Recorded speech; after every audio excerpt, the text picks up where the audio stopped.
麦玲玲，真的是你！小夏，你怎么在这儿？是啊，哎，你来医院干嘛呢？啊，我侄子生病了，在里面做透析。那你侄子什么病啊？慢性肾衰竭。啊。不过你也别太难过了，这种病还是有治愈的可能的。反正我就在这个医院，有什么事儿随时找我。谢谢你。一晃这么多年没联系，咱们好像高中以后就没再见过。是啊，居然这么巧在这儿碰到了。你现在居然当医生了，好了不起。时间过得太快了。你现在在哪儿上班呢？我我现在做销售工作，在邦利集团。邦利集团？你也在销售部？对啊。哎，今天你们销售部经理和你们老板的女儿结婚，你没去啊？我侄子这不是生病了，我得陪他嘛。对啊。你怎么知道的？你认识他们吗？本来我也接到请柬要去的，可惜班上有事儿脱不开身。我认识你们老板的女儿王小慧。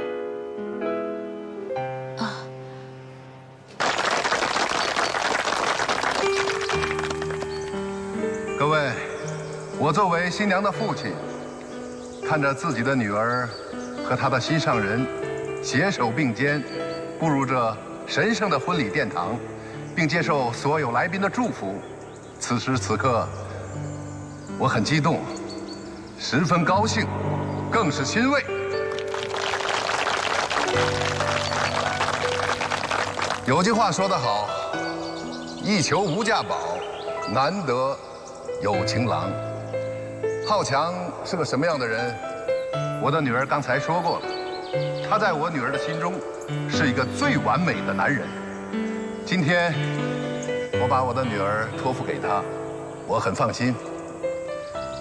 我骄傲地说一声，我找到了一个非常优秀的好女婿。说起来，小慧的父亲从一开始看不起浩强，到从中作梗、百般阻挠，再到后来可以接受他，并且能够走到今天，也实在是不容易。你刚说董事长不喜欢沈浩强，这都谁跟你说的？小慧告诉我的呀。怎么，你不知道啊？不是这样的，我们董事长很喜欢沈浩强啊。小慧为什么会跟你说这些？嗨，还不是因为我在妇产科工作，他为了让他爸同意他们结婚，让我帮他开一张假。假什么？哎呦，我答应过小慧不能说的。小夏，小慧根本没有怀孕，是不是？你也知道，是不是他自己告诉你的？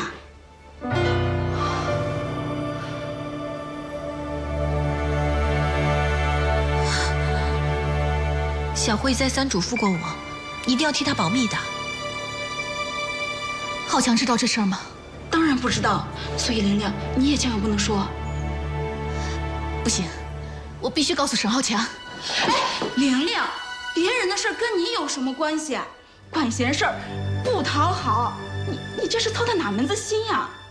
小夏根本不是这样的，小慧不是为了逼他爸同意他俩结婚，她是骗沈浩强跟他结婚。你怎么知道沈浩强是被骗的？万一人家是心甘情愿的呢？要不然，人家为什么今天举行婚礼？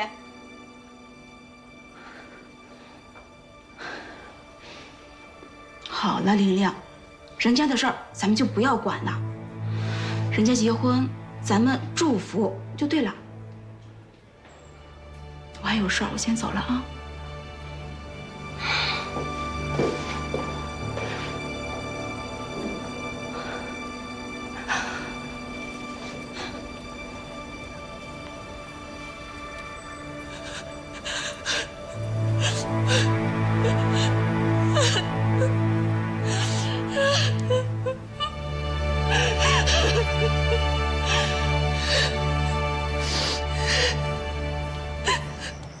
玲玲，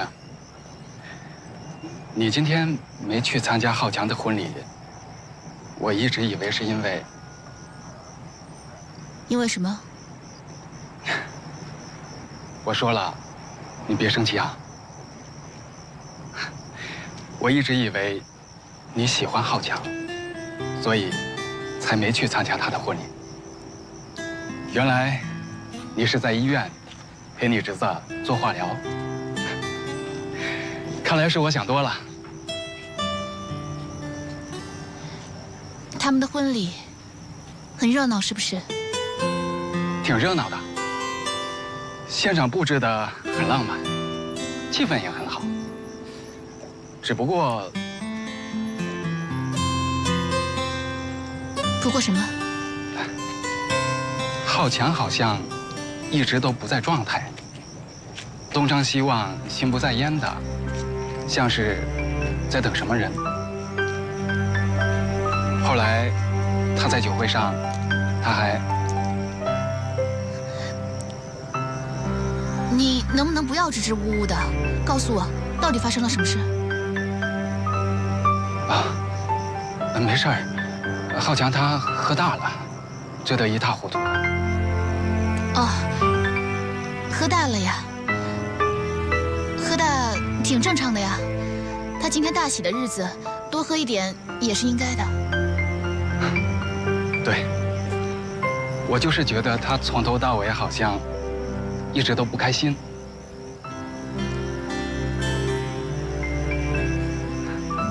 算了，不谈他们了。